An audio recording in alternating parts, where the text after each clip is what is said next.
बिस्मिल्लाहिर्रहमानिर्रहीम।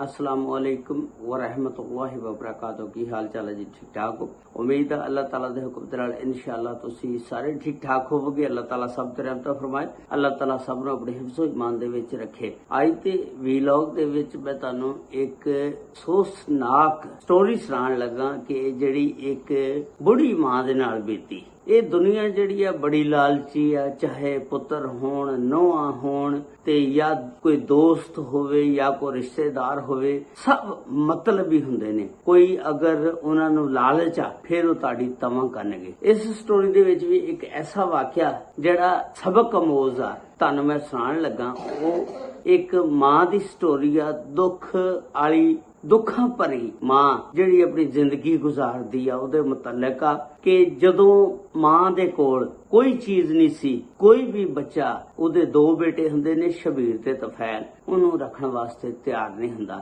ਫਿਰ ਐਸਾ ਕਿਹੜਾ ਉਹਨੇ ਮਾਂ ਨੇ ਕੰਮ ਕੀਤਾ ਕਿ ਦੋਨੋਂ ਬੱਚੇ ਔਰ ਬਹੂਆਂ ਉਹਨੂੰ ਰੱਖਣ ਵਾਸਤੇ ਆਪਣੇ ਕੋਲ ਤਿਆਰ ਹੋ ਜਾਂਦੀਆਂ ਨੇ। ਤੇ ਉਹ ਅੱਜ ਦੀ ਸਟੋਰੀ ਜਿਹੜੀ ਆ ਤੁਹਾਡੇ ਨਾਲ ਸ਼ੇਅਰ ਕਰਾਂਗਾ।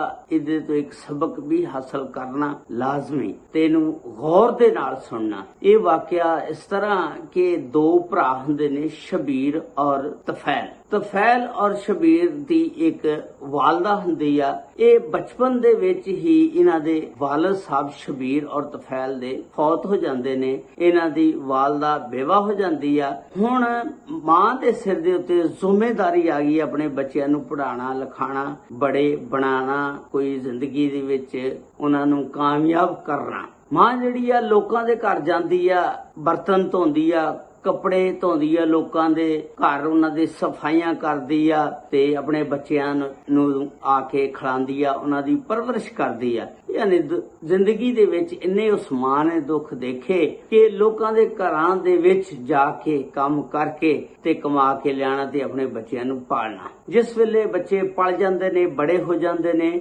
ਆਸਤਾ ਆਸਤਾ ਫਿਰ ਉਹ ਵੀ ਨੌਕਰੀ ਤੇ ਕੋ ਦਿਹਾੜੀ ਤੇ ਲੱਗ ਜਾਂਦੇ ਨੇ। ਨੌਕਰੀ ਕਰਕੇ ਆਸਤਾ ਆਸਤਾ ਫਿਰ ਉਹ ਪੈਸਾ ਜੋੜਦੇ ਨੇ, ਪਿੰਡ ਦੇ ਵਿੱਚ ਰਹਿੰਦੇ ਹੁੰਦੇ ਨੇ ਤੇ ਫਿਰ ਪਿੰਡ ਦੇ ਵਿੱਚ ਕੋਈ 4-5 ਮਰਲੇ ਦਾ ਮਕਾਨ ਜਿਹੜਾ ਬਣਾ ਲੈਣਾ ਕੋਈ ਔਖਾ ਕੰਮ ਨਹੀਂ ਹੈਗਾ। ਤੇ ਮਾਂ ਨੇ ਫਿਰ ਮਕਾਨ ਬਣਾਇਆ, ਫਿਰ ਇਹਨਾਂ ਦੀ ਸ਼ਾਦੀ ਕੀਤੀ। ਬੁੱਢੀਆਂ ਇਹਨਾਂ ਦੋਨਾਂ ਦੀਆਂ ਘਰ ਲਿਆਂਦੀਆਂ ਤੇ ਲਿਆ ਕੇ ਤੇ ਉਹਨਾਂ ਨੂੰ ਬੇਟਿਆਂ ਨੂੰ ਫਿਰ ਅਲੱਗ-ਅਲੱਗ ਦੋਨਾਂ ਨੂੰ 4-4 5-5 ਮਰਲੇ ਦੇ ਮਕਾਨ ਬਣਾ ਕੇ ਦਿੱਤੇ। ਕੋਈ ਪੈਸੇ ਜੋੜੇ, ਆਪ ਵੀ ਘਰਾਂ ਦੇ ਵਿੱਚ ਲੋਕਾਂ ਦੇ ਵਿੱਚ ਕੰਮ ਕਰਦੀ ਸੀ, ਬੇਟੇ ਵੀ ਲਿਆਉਂਦੇ ਸੀ। ਪਿੰਡ ਦੇ ਵਿੱਚ 4-5 ਮਰਲੇ ਦਾ ਮਕਾਨ ਬਣਾਉਣਾ ਕੋਈ ਔਖਾ ਕੰਮ ਨਹੀਂ ਹੈਗਾ, ਸਸਤਾ ਹੀ ਬਣ ਜਾਂਦਾ। ਸ਼ਹਿਰਾਂ ਦੇ ਵਿੱਚ ਜ਼ਰਾ ਔਖਾ ਕੰਮ ਆ। ਇਸ ਤਰ੍ਹਾਂ ਫਿਰ ਉਹ ਦੋਨੋਂ ਪੁੱਤਰ ਅਲੱਗ ਹੋ ਜਾਂਦੇ ਨੇ।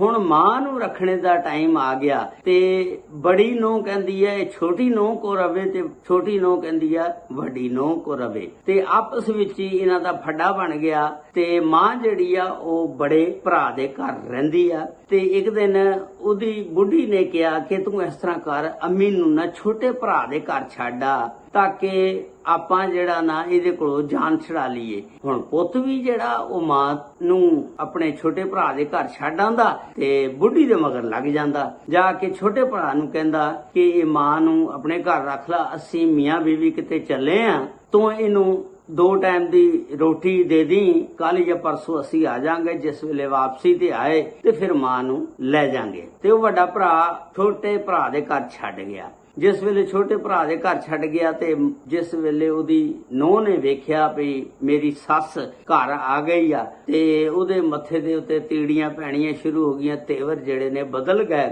ਤੇ ਇੱਕ ਦਿਨ ਤਾਂ ਚਲੋ ਮਾਂ ਨੂੰ ਰੋਟੀ ਦਿੱਤੀ, ਦੂਸਰੇ ਦਿਨ ਮਾਂ ਨੂੰ ਉਹਨੇ ਰੋਟੀ ਨਾ ਦਿੱਤੀ। ਉਹਨੇ ਕਿਹਾ ਕਿ ਘਰ ਦੇ ਵਿੱਚ ਖਾਣੇ ਵਾਸਤੇ ਕੁਛ ਨਹੀਂ, ਨਾ ਉਹਨੇ ਸਾਲਣ ਬਣਾਇਆ, ਨਾ ਰੋਟੀ ਬਣਾਈ, ਕੋਈ ਸ਼ੈ ਨਾ ਬਣਾਈ। ਉਹਨੇ ਕਿਹਾ ਕੋਈ ਸ਼ੈ ਨਹੀਂ ਜਿਹੜੀ ਮੈਂ ਮਾਂ ਨੂੰ ਦੇ ਸਕਾਂ। ਤੇ ਮਾਂ ਬੜੀ ਪਰੇਸ਼ਾਨ ਹੋ ਗਈ, ਹੈਰਾਨ ਹੋ ਗਈ ਕਿ ਮੇਰੇ ਵਾਸਤੇ ਰੋਟੀ ਵੀ ਕੋਈ ਨਹੀਂ ਜਿਨ੍ਹਾਂ ਨੂੰ ਮੈਂ ਪਾਲਿਆ ਜੰਮਿਆ। ਤੇ ਮਾਂ ਇਸ ਤਰ੍ਹਾਂ ਕਰਦੀ ਆ ਕਿ ਉੱਠਦੀ ਆ ਘਰੋਂ ਤੇ ਜਾਂਦੀ ਆ ਇੱਕ ਖੁੱਲੀ ਜਗ੍ਹਾ ਤੇ ਬਹਿ ਜਾਂਦੀ ਆ। ਜਾ ਕੇ ਅੱਲਾਹ ਤਾਲਾ ਅੱਗੇ ਦੁਆ ਕਰਦੀ ਆ, ਅੱਲਾਹ ਤਾਲਾ ਕੋ ਸਬਬ ਪੈਦਾ ਕਰ। ਹੁਣ ਬੜਾ ਪੁੱਤਰ ਵੀ ਮੇਰੇ ਤੋਂ ਕੰਨੀ ਕਤਰਾਂਦਾ ਤੇ ਛੋਟਾ ਵੀ ਕਤਰਾਂਦਾ ਤੇ ਮੈਨੂੰ ਕੋਈ ਰੋਜ਼ੀ ਦਾ ਹੀਲਾ ਵਸੀਲਾ ਬਣਾ ਕੇ ਦੇ। ਅੱਲਾ ਅੱਗੇ ਗਿੜਗੜਾ ਕੇ ਦੁਆ ਕਰਦੀ ਆ। ਇੱਕ ਬੰਦਾ ਜਾਂਦਾ, ਉਹ ਜਾਂਦਾ 200 ਰੁਪਇਆ ਉਸ ਮਾਂ ਨੂੰ, ਜਦੋਂ ਮਾਂ ਬੈਠੀ ਦੁਆ ਕਰਦੀ ਹੁੰਦੀ ਆ, ਤੇ ਉਹ ਮਾਂ ਪਿੱਛੋਂ ਆਵਾਜ਼ਾਂ ਮਾਰਦੀ ਆ ਕਿ ਬੇਟਾ ਮੈਂ ਮੰਗਣੇ ਵਾਲੀ ਨਹੀਂ, ਭਕਾਰਨ ਨਹੀਂ ਹੈਗੀ, ਤੇ ਤੂੰ ਇਹ 200 ਰੁਪਇਆ ਮੈਨੂੰ ਕਿਉਂ ਦਿੱਤਾ। ਉਹ ਬੰਦਾ ਖੈਰ ਦੂਰ ਨਿਕਲ ਗਿਆ ਸੀ, ਉਹਨੇ ਗੱਲ ਨਾ ਸੁਣੀ। ਮਾਂ ਸ਼ਾਮ ਨੂੰ ਘਰ ਆਈ, ਜਿਸ ਵੇਲੇ ਦੇ ਆ ਕੇ ਉਸ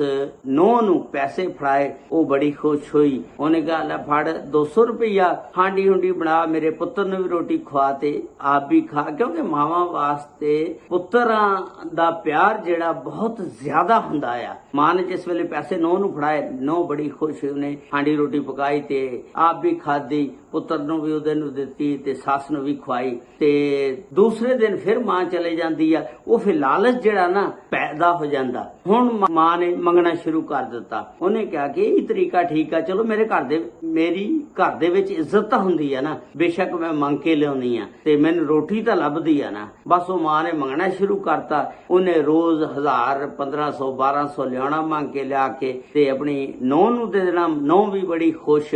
ਹੁਣ ਉਹਨੂੰ ਜਿਹੜੀਆਂ ਨੂੰਹਾਂ ਕੁਝ ਨਹੀਂ ਸੀ ਦਿੰਦੀਆਂ, ਖਾਣੇ ਨੂੰ ਪੀਣੇ ਨੂੰ, ਜੇ ਪਾਣੀ ਦਿੰਦੀਆਂ ਸੀ ਉਹ ਵੀ ਡੋਲ ਦਿੰਦੀਆਂ ਸੀ, ਜੇ ਰੋਟੀ ਫੜਾਉਂਦੀਆਂ ਸੀ ਠੁੱਡੇ ਮਾਰਦੀਆਂ ਸੀ। ਇਸ ਤਰ੍ਹਾਂ ਬੜਾ ਆਪਣੀ ਸੱਸ ਨੂੰ ਤੰਗ ਕਰਦੀਆਂ ਸੀ। ਤੇ ਉਹ ਨੂੰਹ ਬੜੀ ਖੁਸ਼ ਹੋ ਗਈ ਜਦੋਂ ਮੰਗਣਾ ਸ਼ੁਰੂ ਕਰ ਦਿੱਤਾ। ਕਿਸੇ ਬੰਦੇ ਨੇ ਬੜੇ ਭਰਾ ਨੂੰ ਜਾ ਕੇ ਦੱਸ ਦਿੱਤਾ ਤੁਹਾਡੀ ਮਾਂ ਜਿਹੜੀ ਆ ਉਹ ਮੰਗਦੀ ਆ। ਤੇ ਵੱਡੇ ਭਰਾ ਨੂੰ ਬੜਾ ਗੁੱਸਾ ਆਇਆ, ਬੜਾ ਯਾਨੀ ਉਹਨੇ ਮਹਿਸੂਸ ਕੀਤਾ ਕਿ ਮੇਰੇ ਛੋਟੇ ਭਰਾ ਨੂੰ ਸਾਰੀ ਕਮਾਈ ਲਿਆ ਕੇ ਦਿੰਦੀ ਆ, ਮੈਨੂੰ ਨਹੀਂ ਦਿੰਦੀ।